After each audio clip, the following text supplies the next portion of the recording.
Hey y'all, I'm Elisa. And I'm Samantha. And welcome to Watch for Deer. Hey guys, welcome back. We missed a couple weeks again. We're sorry, we suck. I think it was more like 3 weeks. Yeah. It was a lot. Yeah, it's okay. Things are crazy. Things are busy. Someone was sick. So we just decided to skip it. So, well, we do this for fun, too. We do this for fun, and we don't want it to be like a job. So if we're able to make content and we're able to get it done, then yay. If not, we're sorry. We'll try better. We'll try better. We'll try better. We'll do more gooder. We'll do more gooder. We'll try better. We'll do more gooder. We'll do more gooder. Do you like my shirt? I said they spelled witch wrong, or bitch wrong on your shirt. She got a shirt on if you're not watching the video, and it says witch across it. And I said, oh, they misspelled it. Because it's the burr months, and it's the best time of year. You see how I'm like leaned back and all comfortable right here? I like it. I like it. Okay, but will you hand me my Dr. Pepper? I can't get it because of it. Look, I can't get it. Thank you. All right. Okay. But we got new mic stands, booms, or whatever they're called, which we are liking because we can sit back a little more comfy. And we got some chairs that I'm going to work on painting. So hopefully those are going to be really good. Yeah, we're going to paint furniture. I've never done that before, so. Neither have I. I guess it'll be great. So what have you been doing for the last 3 weeks? Whole lot of nothing. Really? Just ball and, yeah. Dylan's birthday party and... You seem so solemn. What about you? What about you? I'm tired. I'm tired. I've been adulting. I've had the best weekends. Tomorrow I'm going to the Columbus Zoo. I'm sad. But we went last weekend for 2 weeks or 2 nights in a row. We went to karaoke and a restaurant here in our area. Yeah, we went Saturday night? Yeah, we went to karaoke. It was so much fun. And then what else did we do? I mean, that was a blast. And then yesterday was the first Marshall. Yes. Was the first Marshall home game season opener, and hence the shirt. Go Herd. Go Herd. Huge Marshall fan. I can't get you to go to a game with me. And I don't I'm understand busy. why. I would have went yesterday, but it's my son's birthday here real soon, and we had his party yesterday. I get that. I get that. My children are grown, so we don't. I mean, we do stuff, but 2 of them don't even live here. 2/3 of my kids are out of the house. I can't imagine. Like, I can't process my oldest being in high school. I can't process that. I'm like on the 4th, I'll officially have all teenagers in, like, I won't have any, they're all teenagers. Like, what? Yeah. Well, mine are. Don't blink. In their 20s. Yeah. So. I feel like maybe we should pivot. Why? I'm not pivoting. I'm comfortable right now. I know, but I just kind of want to pivot to where I can look at you. I'm looking at you. Okay, there we go. That's better. I had children younger than you did. Yes. Because we're not that far off in age. No, we're not. No. We waited. He got married in 2006. We had Zoe in 2009. Yeah, I had my first kid, but way before you even got married. Yeah. So. Yeah, because baby M was at the wedding. Mm-hmm. Yeah. Yeah. So that's, anywho. All right, well. All right. So, I don't have much. Let's dive in because, all the good stuff that's happened, like all the funny stuff and stuff, I can't talk about it. I know. We have to keep it kind of PG here. I'm telling you that keep it PG. The Marshall home game was lit. I know. I promise, I pinky promise, I will go with you. Okay. At some point. You pinky promise. I did. You all seen it. And if you didn't, you heard it. So, anyways, I've got a story here for you today. Okay. What do you have written up top? Well, that's for me to insert a trigger warning. Oh, good God. How nice of you to point that out. Well, it says something about, I thought it said instant. Insert warning. Insert. I thought it said audio. instant. Yeah. Insert warning on audio. On audio? Yeah. When I do the audio. Oh, my God. Production. Yeah. Okay, so we are going to cover a case from Australia today. It is the 2018 murder of 22-year-old Eurydice Dixon. And again, I'm going to throw out a trigger warning here before we get started for sexual assault. The murder of Eurydice was driven by a very rare sexual sadism disorder found almost exclusively in violent sexual offenders. I hate when you do these. These are the worst ones for me. They're rough. They're I rough. don't understand why you do them. You get to pick and choose. I do. We're a true crime podcast. There's other stuff out there. There is. You should pick something a little more. Not that true crime's fluffy by no means. No, but there's. I just don't like the sexual assault stuff. Like I hate that. Yeah, I hate that. It brings it to a totally different evil level. I feel like Scott Peterson is trying to say that he's innocent, which he's always said he's innocent, but now the California, whatever it is, these bunch of people that the Innocence Project, I think. Is it the Innocence Project? Maybe, maybe not. Anyway, some people have taken his case and they're saying that he didn't do it. But I watched the documentary on Netflix. You know who I'm talking about, right? You don't know who Scott Peterson is? He killed his wife and unborn son. You don't know who Scott Peterson is? I don't watch the news. Like, speaking of the news, like it was like he's been in jail forever. He went to jail and they found him guilty for murder because he did it, and they found him guilty, and he got death sentence, but then they overturned the death sentence because something happened with like not witness tampering, but something happened, so they overturned that. So now he's life in prison. You don't know who Scott Peterson is? I'll have to look it up. He's the guy, Elisa. He's the one who had his wife, Lacey Peterson. And she was pregnant with a little boy. They were going to name him Connor. And his wife went missing. And then they found out that he had this girlfriend named Amber Fry.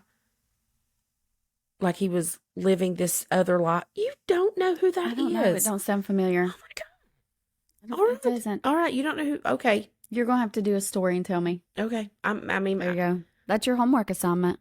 It just seems to me like everybody kind of knows this story. I mean, I can do one. You're talking to somebody who Look at my hair. Hopped on TikTok this morning and seen something about Venezuelan gangs taking over apartments in Colorado.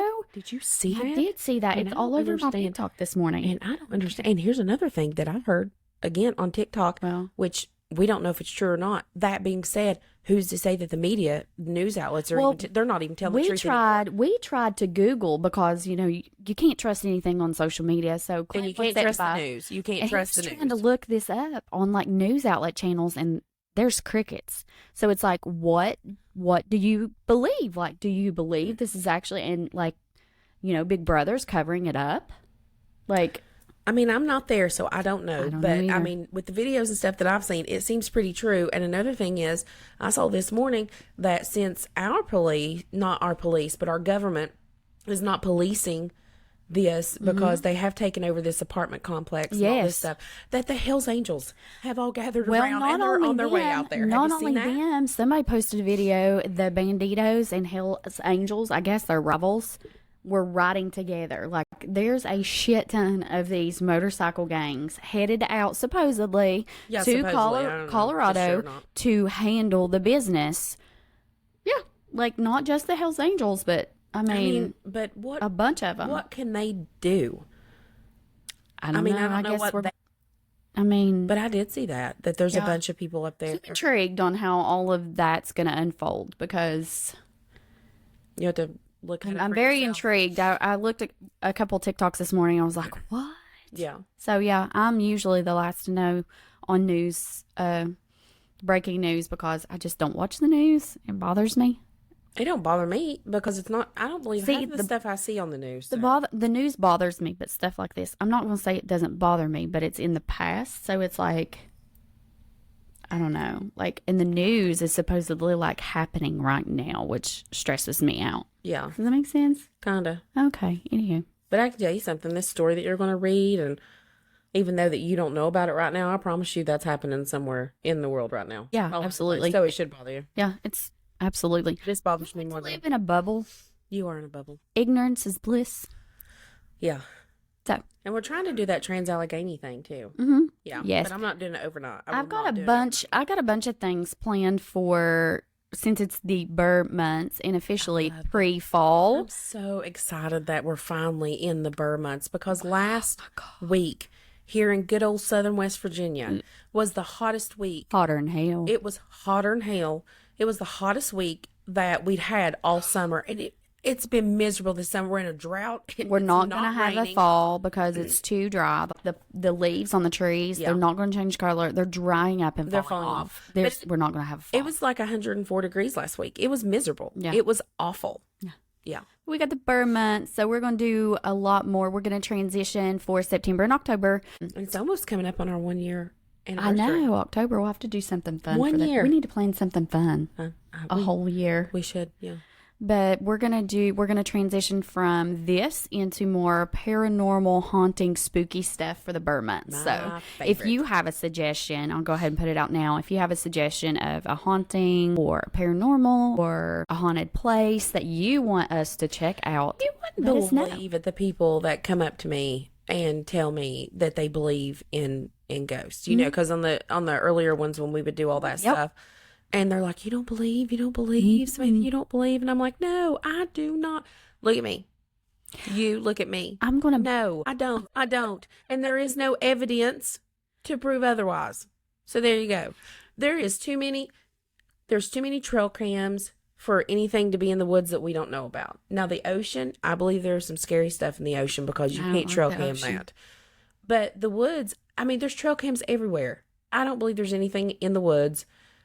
I don't believe in paranormal stuff. I don't believe in psychics. I don't believe in like telepathy. I don't believe in any of that stuff. Demons. But I believe in that. But Demons. But I really think like it just scared me really bad. Like I think that the reason I don't believe is that if I let myself believe, I would never be alone again. I'd be scared to try. You probably would. I internalize everything so much and I worry about stuff so much. There has to be a cutoff point somewhere. And I think that's what it is. Like, I'm like, nope, not real. And I just go on about my day because if I did believe in it, I mean, I would be the crazy lady running up and down the street screaming, they're after me. We'd lock you up real quick. You'd have to sit in there with me because no, I cannot let myself believe in that stuff. Could you imagine trying to record this? What? While you were locked up? In an asylum. In an asylum. Like, can you take her straight jacket off just for a minute? She's got to be able to get her mouth close to the microphone. We can't hear her. Anywho. We need the bite guard for her face. She won't bite me, I promise. I'm her people. I will bite you first. She probably would. All right, tell us the story. Tell us the story. Okay, so you've had your trigger warning. So proceed with trigger warning. Proceed with caution. Eurydice Dixon was born November 10th of 1995 to Karen Walters and Jeremy Dixon in Melbourne, Australia. Karen would pass away when Dixon was just 7 years old from a drug overdose. So she lost her mom super, super young. Mm-hmm. She was raised by her father, and she was far from a privileged kid. I'm freezing to death. Go ahead. You should have, went and got your hoodie. I should have. You should have. Dixon was a feminist who made dark jokes about gender struggles. In her final gig posted on Facebook, she said she worried a lot, sometimes about waking up in a slave society. And I'm trying to be more optimistic. So I'm like, a slave society? That means no one has any rights. We'll finally have gender equality. Equally shit, but still equal. That was one of the jokes she said. When people talk about waking up in a slave society, I can't help but think of The Handmaid's Tales. That is such a... I stopped watching that. I watched it, I think, 2 or 3 seasons in, and I was just like... Well, the first season is phenomenal. The first season is great. The season when it's setting it up and stuff and everything, and I don't know, I just didn't like it, and I just wasn't into it. Love the first season. Is it a utopian society? Mm-hmm. Yeah, I'm not into that. Or dystopia. Dystopia. It's a dystopia. Dystopia, yeah. Yeah. But it's... utopia is good, right? I don't know. I don't know. You're the teacher. That don't mean I know what all things are. I swear, somebody said one time, they showed me a picture, this has been years ago, and they literally, what kind of snake is this? That's what it was, picture snake. I said, well, I don't know. They said, well, you're a teacher. Do you think I have all the information? Ma'am, you have all the knowledge. Just looked at him like, I don't know everything. I don't know everything. I think we just look at you and you're like, you got all the knowledge in that big head of yours. Yeah. I got a big head, but full of knowledge. Full of knowledge. Little secrets. Full of secrets. My hair's so big because it's all my secrets. No, bigger the hair, closer to the Lord. Got that Pentecostal hairdo, that PhD. PhD. Tease it to the Lord. Pentecostal hairdo. Get that PhD, sissy. Closer to the Lord. My hair's so thin, it ain't happening. I can say that too because some of my family is Pentecostal, and I've been to Pentecostal church several It's a times. good time. And they say that. This is why I said that. It's a good time. They actually say that. So, but yeah, so think Handmaid's Tale, you know, when she's talking about like the slave society, I think the majority of our listeners should probably watch that. Looking back now, knowing what happens to Eurydice, those words are so haunting about what happened to her. So, the night that Dixon was murdered, she had just performed at the Highlander Bar. It had been a huge success for her. She felt super optimistic and accomplished as she was walking home. Now, people would later gather at the memorial held in her honor and talk about how charismatic and how loved she was. She just had a super great personality. Being a comedian, a writer, and a performer, Dixon was funny, witty, and she had such a bright future ahead of her. She had such a large and bright personality, and she used her clever humor to bring awareness to women's rights. She loved to use her humor to get people thinking about various topics and issues within our society. Now, Eurydice had left the bar after her show, and she grabbed a quick snack with her boyfriend, Tony Magnuson. Doing what she always does, she walks back to her place through the city after saying goodnight to her boyfriend. They kissed, he boarded a tram, and headed home as well. Now, she'd done this routine 1,000 times. 1,000 times. You know, it's second nature. How many times do we drive home from work and we're like, how'd I get here? Like, you just know the way. It's like, you called, just like, zone out. Hypnosis, driving hypnosis, Like- or something like that. Yeah. I've done that before. I've gotten in the car to come home and you get lost in thought or something, and before you know it, you're pulling in the driveway and you're like, shit. I used to do that. Yeah. I used to do that a lot. I've not done that in a really long time. Like, it's super freaky. But she was used to the path that she walked. She always liked to take her shoes off and stroll through the park. Like, that was her big On the thing. grass? Yep, on the grass. She liked to feel the grass. Yeah, you can't do that now here because our grass is like needles where it's not rained. Yeah, It's like dry. It's sharp and it's dry. It's crunchy. Do We got not- crunchy grass. Yeah, we cannot walk out but I love to walk in the yard in bare feet. I do love too. it. I do too. Especially right after a rain. Oh, They say it's super healthy. It's called grounding. after a good rain with that good soft grass, walk out like just it. Yes, especially Yes. in my nightgown. She loved to do that. Oh my God, in my nightgown. Now, she didn't wear her moo-moo like you do, but Yeah. she was dressed. Oh, I love it. Early morning stroll in the wet grass with my feet, with my coffee. I hate It's a the good time. stupid drought. Stupid drought. But she would just casually stroll to her house. It gave her time to think, time to breathe. She just genuinely enjoyed the outdoors, you know, like we both do. Now, she walked through Princess Park like she had done 1,000 times before. But little to her knowledge, she had been followed. From the moment that she had left her boyfriend at the tram station, someone was creeping behind her. See, that's not cool. When she would stop to look at her phone or do whatever, he would stop. He'd slip away like he was sitting on a bench. I read one thing too. Stories to me. These scare me to death. Shows him following her for like an hour, creeping, following this young woman. And it shows that sometimes he would actually run past, get a pass in front of her, sit down at a bench and wait. And she had for no her idea. to- She had no no idea. clue, She had no no clue, idea. no clue she was being followed. No clue at all. This is a long story. It's not that long, is it? Super long. Now, she never noticed this guy because she was in her own world. You know, she was just enjoying her walk home. She was feeling somewhat euphoric because she had a very good night at the comedy bar. You know, she was just living her best life. Now, he stayed well behind her, and I'm telling you, the CCTV footage is just haunting. It is haunting when you can see him following her, just stalking her. Now, approximately around midnight, Eurydice shoots off a text to her boyfriend, and she tells him, "I'm almost home safe. How about you?" So she begins to walk across one of the soccer fields, and that's when 19-year-old James Todd comes from behind and attacks her. Eurydice's body would be found around 3 a.m. by a passerby. Oh. Another guy coming home, walking through the park, enjoying his life, stumbles upon her body. And he said immediately he could tell that she wasn't alive, but he tried to administer CPR anyways, and then notified the authorities. Now, after they... Hold on. Yep.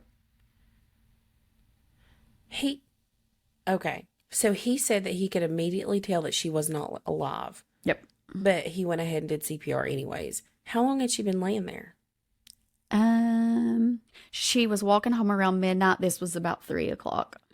So 2.5, 3 hours. Well, bravo to him, because I don't know, I don't know what And the way I think she was laying was a way where you could potentially think that someone had stumbled home drunk and passed out. So he had tried to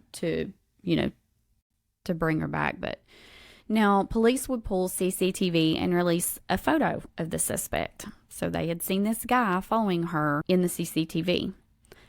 Just so happens, Todd's friends had recognized him from that video and messaged him and said, "Hey, dude, your face is all over TV." All over TV. Really? Yes. So Todd called the cops and turned himself in. Right? Okay. So they ended up making an arrest fairly quickly. And during their investigation, the police searched the home and the computer of James Todd. What they discovered on the computer is what's absolutely, utterly heartbreaking. Oh, Elisa. And so haunting. The home in which Todd grew up and was living in was in deplorable condition. There was garbage and food scattered all about the home. The outside was not much better. Authorities later found out that Todd would often sleep on a park bench or anywhere else but his home because it was just so deplorable. Yeah. I guess he thought, anywhere's better than there. Mm-hmm. That's so sad. That's so sad that he felt like he had to do that. Yeah. At 19. Well, but you've already set me up to not be able to stand this person. You just wait. You're not going to feel sorry for him for long. I don't feel sorry for him at all. I'm telling you now. Yep. I do not even a little Not bit. even a little bit. Not even a little bit. So A bad life does not justify taking somebody no, else's. it does not. Now, his defense would later try and use that Of course they to their advantage, because what does a good lawyer do? would you do that? And there was at one point in my life, I thought maybe I should be a lawyer. You could be a lawyer. Maybe I should be a You lawyer. do like to argue. I do like to argue. Oh, sorry. Really? Because I like to argue my point. I love facts. I love justice. Yeah. I love me some justice.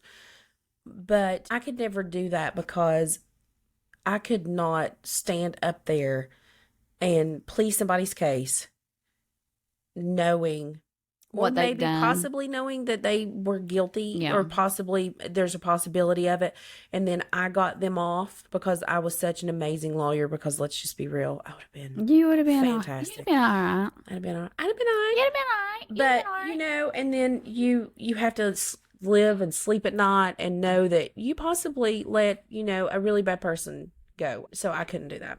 Right. Yeah. I get it. Anyways, they when they arrested him, they brought him in the room for questioning. Mm-hmm. Mm-hmm. And they're like, "Dude, you're on CCTV. Like, just go ahead, tell us what happened." Mm-hmm. So, and he's like, "Yeah, I did. I followed her." He was like, "But my intentions were to just rob her. I intended just to rob her, and that was it." Mm-hmm. That's why he followed her for so long. And then the that makes authorities countered perfect sense. and said, okay, we are doing DNA testing right now. So we'd really like for you to tell us the truth. And at that point, them knowing that they were doing DNA testing, Mm-hmm. he kind of freaked out, and he admitted, that he did what he did. Yeah. At least a year prior to the murder, he had been researching and became obsessed with this fantasy of coercive rape. What is wrong with people? What is I don't know. wrong with people? Well, I want to get into that a little bit. What's wrong with him? Okay. Yeah.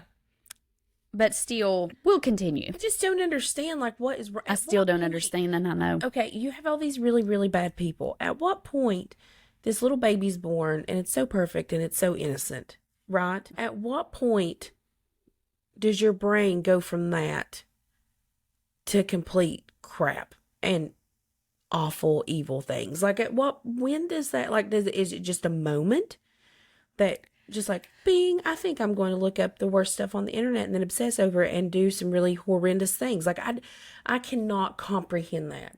Well, I am going to discuss about... Keep going. I'm sorry. Go ahead. But... Keep going. I'm sorry. No, you're fine. I still can't, even though I know what I know, still can't see that as being an excuse for being so evil. We'll leave it at that. Okay. Mm-hmm. On his computer, after obtaining a search warrant, authorities discovered searches on rape, porn, and other disturbing things before and right after the murder of Dixon.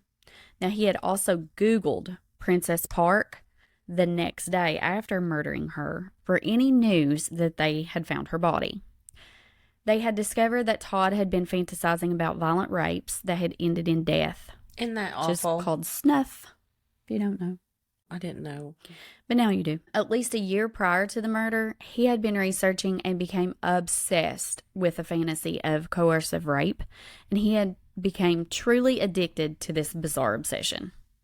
So, kind of leads into that is he had been diagnosed at a very young age with autism and a host of other disorders, including sexual sadism disorder, which during the trial, the judge or justice, whatever they're called in Australia, had said that it was a potent indicator of his likelihood of becoming a repeat offender. He showed zero remorse and emotion during the trial. So this judge was like, he's not showing any emotion. He's not showing feeling bad for this with this disorder. He is most likely to go out and repeat. He's going to do this again, like if we don't do something. So good on David Beach for recognizing that this guy was super dangerous. Now, he had maintained a girlfriend for about 4 years, and he was taking like a hospitality environmental course. There was never any indication that he had a dark and violent personality lurking under the surface. Like, there was nothing, which is baffling to me. Like, you would think there would be a few red flags here and there. I hear that a lot. This makes me think of something, and I'm not going to say anything, but I heard something on somebody the other day. And my friend and I, we were talking about it. Yeah. And they said, I would have never thought that. And I said, yeah, but from doing this podcast and stuff, what I have found out is that a lot of these people, it's not like they go out and they celebrate who they are deep down inside. So you don't actually see this person. It's not like the people that's close to them. Like, what pisses me off the most, and you know this because you're always like, this is going to make you mad. Yeah. Is whenever you have like a close family member or whatever, and they're like, oh, I saw the signs. I knew this was going to happen. Like our last episode. Yeah. Like, that's what kills me is that they try to not stop them. But it's the ones where you're blindsided. And like we were talking earlier with that Scott Peterson. Yes. He was dating this girl, Amber Fry. And I think that she actually loved him. And it killed her. You know, you could tell, like, it killed her what he did. Yeah. Because she had no idea. He had a wife and a soon-to-be little boy Oh my God. that he had killed. She had no idea. They didn't even live, like, they lived really far apart. And he traveled for work and would go back and forth. She had no clue. Like, you know, and she was intimate with him. Shared stuff, like, you know, really, you know, all this, he's my best friend. Probably I want to marry him. I loved him and all this stuff. That's what I'm saying. Like, you don't know, like, you just don't know. No. You don't know people because these people are pros at deception. At acting. At deception. And the better that they know you, the better they are the better they are at able, you know, they can deceive you. Yeah. So, Yeah. I mean, That's just how it is. it's just bonkers to Yeah. me. But they said that he was kind of socially awkward, but I feel like most people kind of are socially awkward. Autism, a lot of times with autism It too, is. you don't get social cues. Right. So you are a lot of the times, but maybe not every time. I'm not trying to put everybody in a bubble. No, you so can't put calm everybody in a down. basket. No, But autism one is of a the things, complex is a diagnosis. you are socially awkward. Now, again, with that, they said that he did demonstrate social emotional issues at a very young age, and he struggled with mood regulation. So he couldn't really regulate his outbursts. You know, he had, like, it was very impulsive. Yeah. The court stated that there were poor prospects of addressing or rehabilitating Todd's sexual sadism disorder and thought that he would be a danger to society if released. Unlike the Vince Lee that we did on our last episode. Canada, what are you What are doing? you doing, Canada? What are you doing? Australia's got it together. What are you doing, Canada? So far on this case. I don't think we've covered an Australian case. So Australia, props to you, because this is absolutely how you need to handle this. So good job. But he said that, you know, his sexual sadism disorder wasn't something that could be treated, you know. This would prove to be a very wise insight because during a phone call that had taken place with his father, he told his dad that the incident hadn't really lived up to his fantasy and that he really hoped that it would be better next time. Let's hope there's no next time. Yep. So in his mind, like, he still doesn't understand the repercussions of what he done. Right. Like he's talking to his dad in jail on the phone, and he was like, well, didn't live up to the hype, but you know, maybe it'll be better next time. Like, he's just going to get a slap on the wrist and walk out of this. So that's just distressing, to say the least. Now, many people wanted to know why Eurydice. Why did he choose her?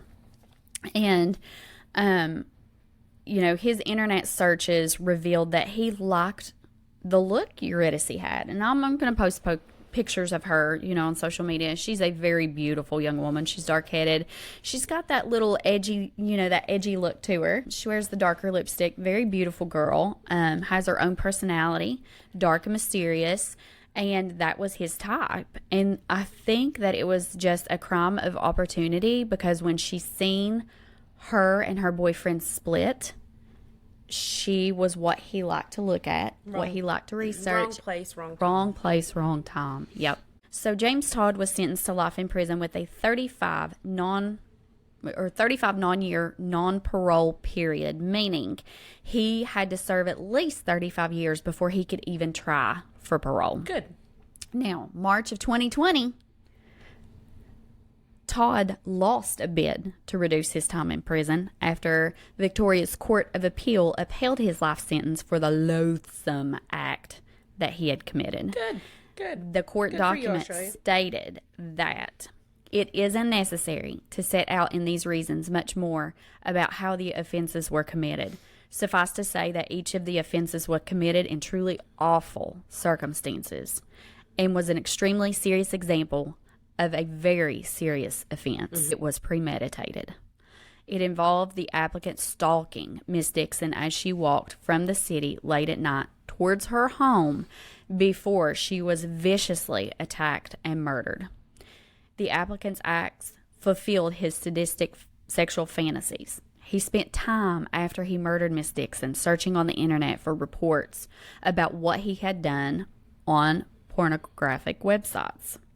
When he was first interviewed by police, he sought to weave a web of lies before ultimately confessing to his crimes.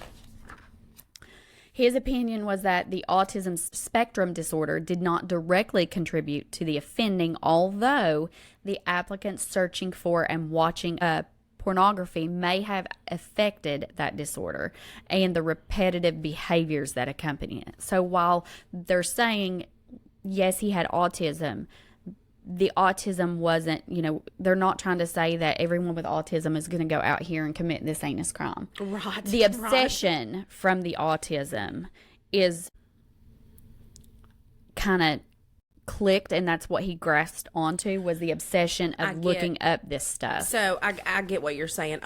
Yeah. Sometimes. Yes. And I've met two people like this in my life with autism, and they were pretty severe. They were pretty severe on the spectrum. One of them, you could have conversation stuff with, but but it wasn't like he kind of joked around and stuff. And he was obsessed with the Bible, so he's a savant in the Bible. Like he knew everything. That's fascinating to me. Everything. There wasn't a chapter that you could tell him reverse that he did not know what it was.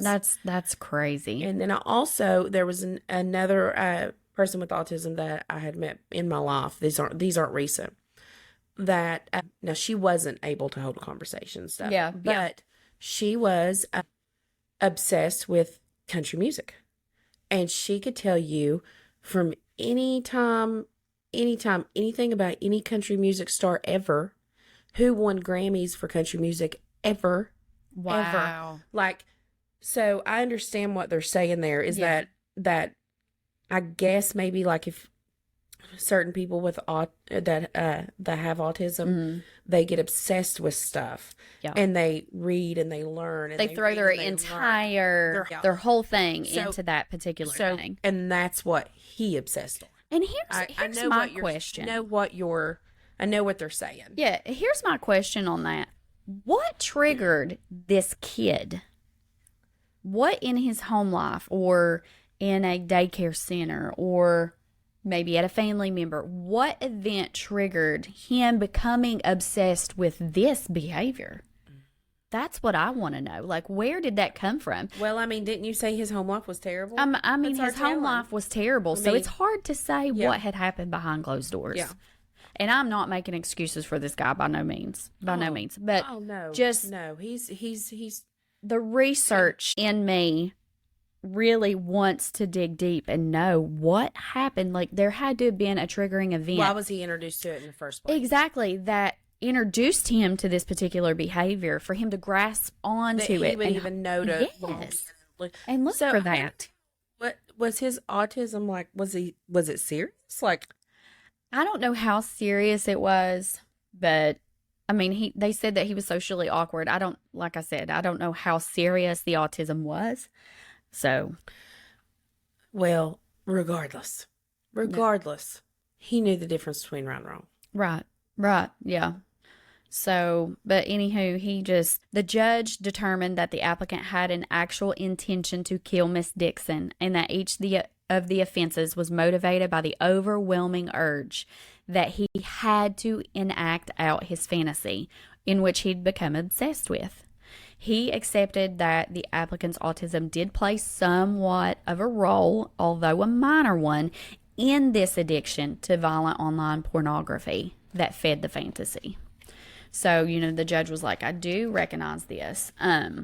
But the 8 factors that they really relied on trying to decide whether or not to shorten his sentence was, number 1, he was young. He was 19 years old.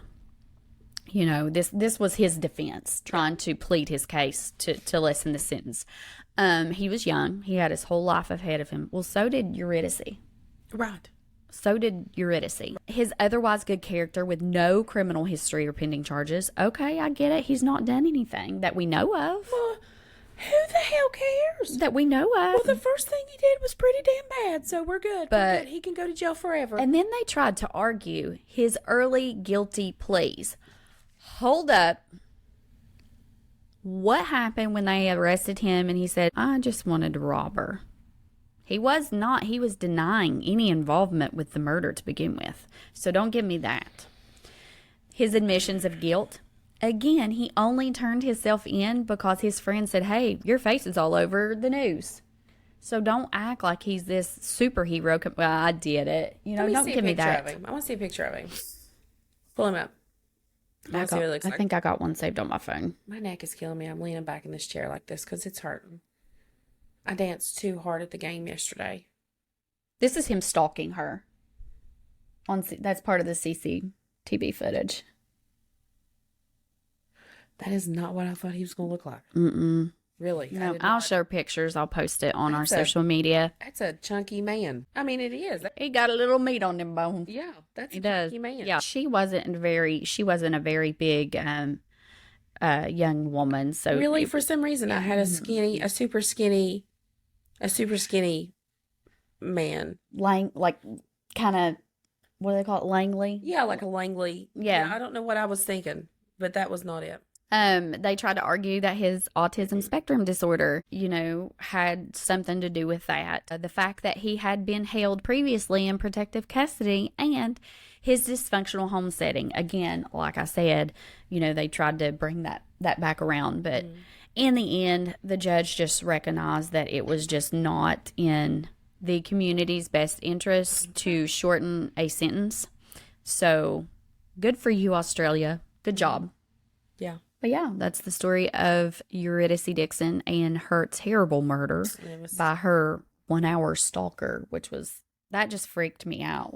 So he's still locked up. He's still locked up. Yeah, this was pretty recent. It's happened in 2018? 2018. So in 2020 is when he tried to get a lesser sentence, and they were like, nah. Ooh. So, but that is our story for this week. Make sure you go and you subscribe to the YouTube channels where we'll be uploading video. Be sure to hit the follow button and listen on Spotify or wherever you get your podcasts. Email us your stories for spoopy season. I'm so excited. Did you say spoopy? Spoopy. It's so spoopy. It's scary. My God, you talk like a friggin' toddler. Spoopy. It's spoopy. It's spoopy. Oh, my God. My God, I can't do this. I will not make it through this podcast with you if you're going to say spoopy. It's so spoopy. I will throw pumpkin spice in your eye. I knew. Stop it. But email us your... Say it right. Say spooky. Give me a minute. Email us your spooky haunted stories at watchfitterpodcast@gmail.com. Send us all your good, juicy stories. We want to hear them. And I want to tell you you're full of crap. So please tell us all the ghost stories. That way I can be like, make her baloney. Help me. You need to help me make her a believer. You want me to be a believer? Let's do that. Let's do that together. No. That is your homework, people. Like and follow us on Insta and Facebook at Watch for Deer Podcast. Y'all have a good week and y'all be safe and watch for deer.